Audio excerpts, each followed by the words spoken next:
I want to remind viewers at this point that gender roles suppose cisgenderism, hence we will disregard trans varieties of reproductive experiences for a base point here.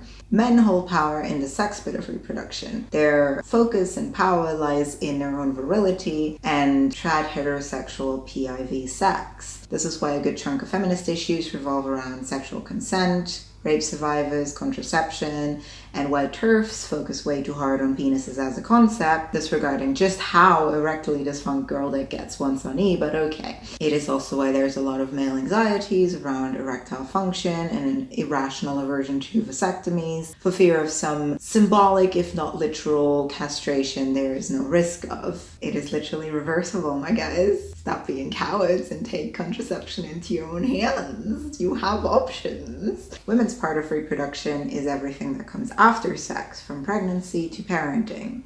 This is also why a core men's issue tends to be fathers' rights. Fathers' rights activists such as misogynists, assholes trying to infringe on women's bodily authority and our abortion rights, actually. There are bad eggs who have missed the point quite severely and are being entitled sexist assholes about it among both feminists and MRAs, yes, but we don't let those outliers represent the movement as a whole, do we? Unfortunately, unlike other parts of gender roles, reproductive power dynamics, and only reproductive power dynamics, are quite literally tied to what reproductive system you have and therefore can't truly be gotten rid of at the end of the day. And as we all know from Spider-Man, with great power comes great responsibility. And also Tumblr's obsessed with the Miguel guy. I have not watched it yet.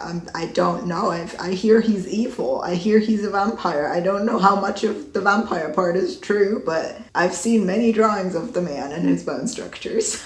People with testes are in charge of the where the sperm goes part. People with uteruses are in charge of the where the baby goes part. The responsible thing to do is to make sure those powers aren't used for evil. If you're AMAB and you want a baby, you need to get consent before jizzing into someone else's vagina. Just like everyone should get consent before sex in general. If you don't want a baby, you need to help make sure of that yourself, because once it's in there, the decision on what happens to it is out of your hands. There needs to be mental health support for people who lost a child, including AMAB people whose partner miscarried or aborted it. And all parents should have the right to see their child on a regular basis once it's born, with only very rare exceptions, rather than the mother just kind of having the baby and never letting the father see it, or even telling him it exists to begin with. Pregnancy as a form of matriarchal power is also why women faced with infertility and miscarriage have a bad time with it, and why feminists, lesbian separatists, TERFs and the like will wave pregnancy around as a symbol, an exclusive right and privilege of womanhood. That freaking Drag King Workshop documentary I watched included several pregnancy stories of them having babies and raising them purposefully without the fathers, with no relation to the subject of the film. Another woman that I met through another dyke who was pregnant. The first thing I said to her, were you artificially inseminated? Because I didn't want her to be to feel like I was affronting her by suggesting that maybe she'd had sex with a man.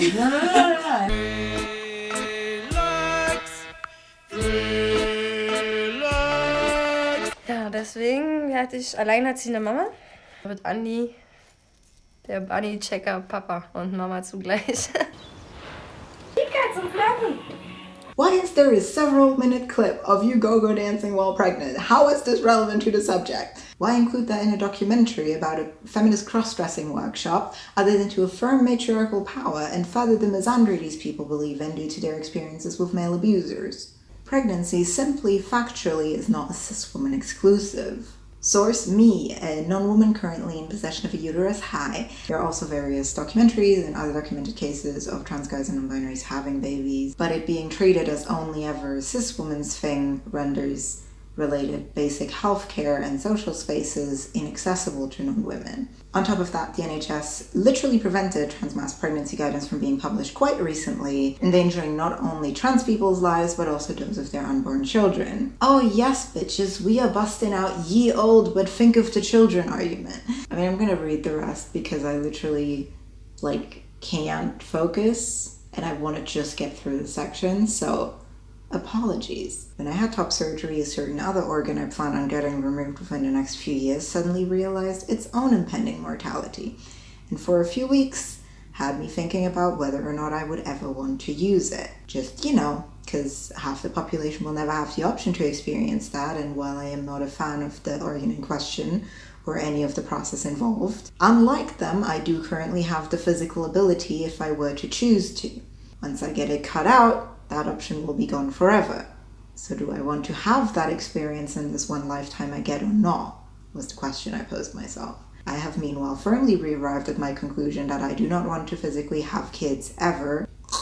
Ew. Other people having them? Fine. I just don't want any part of it for myself. Thanks. On one hand, because I don't particularly want kids in general, like, if I really wanted a baby, maybe I'd consider it, but I just don't. Like, the only reason I'd want kids someday would be to have someone loyal and guilt-tripped enough to care for me when I'm old, but, like, those can be adopted, or a partner's kids. If I got a cis female partner who really wants biological ones, we could use whatever science magics the fertility people got these days to make that happen. There's options, you know? And then there's the general deep dysphoria that you can currently see from me having to read this, that I have about the majority of my native anatomy. So that and the regular distress it causes me should be reason enough to get rid of the wretched thing. But I digress from my point. The point I'm trying to get to is, while I was, during my brief stint into insanity, considering it, I could barely even get to the question of whether I'd be physically too dysphoric for it, because the social dysphoria that would come with every step of it in any of the spaces I'd need to access for it was already insurmountable by itself.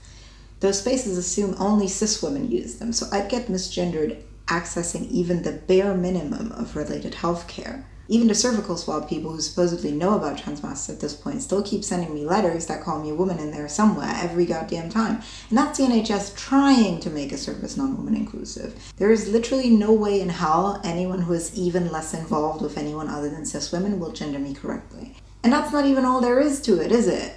There's social stuff, like, I don't know, pregnancy exercise classes women do. I'm not hanging out with only cis-het women for however many months. Are you insane? So what, would I have to time it with a bunch of other queer AFAB people to just all do it at the same time and hang out with each other instead? Let alone the fact that I don't hang out with genderqueer AFAB people that much to begin with and feel dysphoric about being grouped with the butches in any capacity. That sounds like an organizational nightmare. Can you even time conception like that? What if one of you wants more than one baby and the others don't, and all at the same time? Then that person just has to go through it by themselves, surrounded by the cisheads again. Horrifying. As you can see, I've thoroughly overthought this, and I'm very happy with my choices now that I've decided none of that will be my problems anyway, because dysphoria said, organ bad and need to go. And I can calmly request my hysterectomy next time I see the GIC. Even outside of the flagrant lack of trans inclusivity, cis women's culture around pregnancy is just so insanely toxic. It's like they treat it like a challenge, like a feat of skill rather than a natural process they have next to no influence on. If models are already pregnant but not showing yet, it's being treated like an achievement that they don't look pregnant yet. Can you believe she was actually already pregnant in this picture? Like, I don't even have like the mental energy to unpack that. Like, all of that. Like, there's incredible pressure on women to not only still look good while pregnant, but to get back into shape immediately after giving birth, as if that's not an insanely intense time in terms of, like, hormones and mental health, let alone the stress of taking care of a newborn day and night. Oh, and then there's the fun new feminist pressure to immediately get back to work if at all possible, because after all, you have to be a mother and a career woman all at the same time, or you're a failure at female empowerment.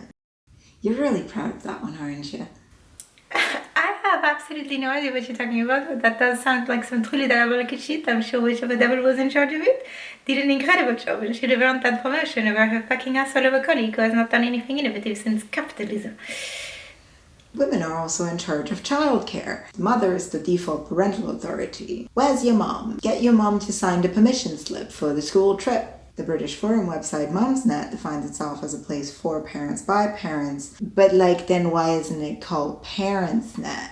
And why are there so many TERFs? Mumsnet is the hub of the resistance to non-binary cartoons. It's too much. These people are too much. Fathers are less likely to get full or even equal custody, as we have discussed in men's issues, and are only in recent years getting more involved in childcare. A lot of parenting spaces are very cishet mom-oriented, and therefore will not feel particularly welcoming or inclusive to fathers, non-binary and queer parents. Women are also once again more trusted to be around children. If a strange woman hangs around a playground, she will likely be regarded with less suspicion than a man doing the same thing. She longs to be a mother herself is a more likely conclusion than she's a sex predator. Babysitters and nannies are portrayed almost exclusively as women in media. Nanny Mcphee, Mary Poppins, various murdered babysitters in horror movies to the point of it being a trope. Even Mrs. Doubtfire is about a man having to dress up as a woman to see his own children. Male babysitting is usually only in reference to the actual fathers of the children looking after them, which is not babysitting. That is parenting and fathers being patronized. The gender split among teachers changes across grades. Lower ed is seen more as taking care of children and therefore very female-dominated, as childcare is a matriarchal area. Higher ed is seen as more imparting knowledge and therefore very male-dominated because knowledge is a patriarchal area. At my primary school, we only had one male teacher, and at uni, we only had one female lecturer on the whole course at the time. By being not only around children more than men, but also being their go-to authority figures, women have an immense influence on children and hand in shaping the people they grow up to be. As any trad wife will tell you, women are in charge of homemaking. They're in charge of the living space. That means they get agency over it. They get to decide how the space is organized, how clean it is, how it is decorated, and so on. Woman gets to make the rules and make herself comfortable, sometimes at the expense of the comfort of the people she lives with. There's a whole trope in media of the girlfriend moves in with her boyfriend and redecorates all girly, or the wife bought some frilly sofa pillows and her husband disapproves. Sometimes this can go to the point of domestic abuse, but more on that in another video. Women are also in charge of food. They tend to be in charge of cooking in the domestic setting, making food an area of matriarchal power as well. Woman has agency over what she eats. She decides what she buys, what she cooks, how she cooks it, and so on. If she's taking care of others, like family, that means she will impose that on them as well. People being cooked for by someone else are at their mercy and lack the same level of agency over what they eat. Most people across cultures and classes have some form of an occasional big get-together and eat lots of food event, held either in a domestic setting or at a restaurant. I grew up a picky eater, and there is no hell on earth like big family meals with a set menu. And I spent 4 years on waiting lists to get surgery on the NHS. Trust me when I say this. A set menu sets a norm for what the normal menu is. Even if exceptions are provided, they are stamped as exceptions to that rule and thereby othered. People have different dietary restrictions and tastes. Expecting everyone to eat the same set of dishes is not only kind of rude, it is also insensitive to people with medical conditions and allergies. It stigmatizes and shames them for something that they have no control over, and that is honestly not that uncommon of a thing to have. It just feels ableist, Even if alternative options are offered to those who need them, there is often not put as much care into treating them equally and not making them feel like a bother for it. At my family's Christmas dinner last year, the waiter didn't bother to remember which 3 of us had ordered something other than the set menu. We were all sitting right by each other. It was not like it was hard. And didn't communicate with the other waiters when we specified which one of us had ordered what. I think that to each their own method is better, notably when you're eating out and literally don't have to have a set menu. Housemates and friends usually cook or order food for themselves, even if they eat together. There is no stake or expectation to be involved in each other's meals. If somebody makes something for the group, it is either with everybody's dietary requirements in mind or on an opt-in basis, like cookies being left out with a note. Making something for others should be a nice thing to do and done in a way that they can actually enjoy. Not everybody is a young adult living with housemates or only ever eating out with friends. What about mothers feeding their families or children who cannot cook for themselves yet? If they're cooking at home, they can account for the dietary restrictions of the few people they're cooking for. They can teach their children to help cook from a young age. They can make their teen and adult children cook for themselves if they want to. When I visit home, I ask my mom that I can cook for myself while I'm staying with her because it is better for my mental health and she doesn't mind having less work.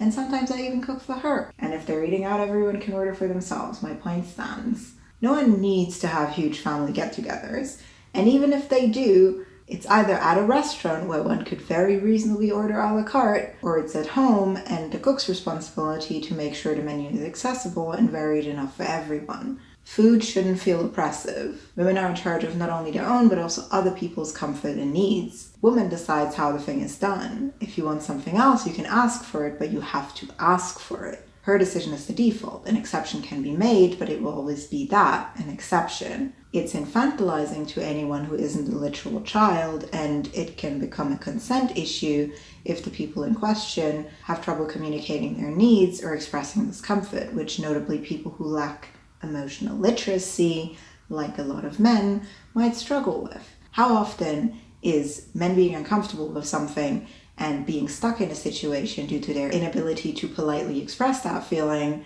played for laughs in media? When I was having top surgery, my mom was visiting to take care of me afterwards. We stayed at a nearby inn the night before the surgery, so I'd be able to walk the 10 minutes over there early in the morning. She was insisting on walking me over there, and I really didn't want her to, but I am bad at expressing negative emotions, so I couldn't get through to her just how important having those few minutes to myself was to me. I ended up helplessly crying in the bathroom because I couldn't sleep. Because of the wanting to walk alone thing, not even the whole scary surgery I was about to have. Eventually, I went back into the room and she had been listening for a while but had not come in to check on me. I told her why I was crying and she was like, of course, and hugged me, but still. I'm so incapable of communicating the severity of my upset and discomfort that my go-to ends up being sitting in the vicinity of the loved one I need to communicate with and crying until they notice I'm not okay. And at least I'm socially allowed to cry in public if I need to. Imagine being a cis dude. What do you do in that situation? Women also struggle to express negative emotions. They are taught not to be above it,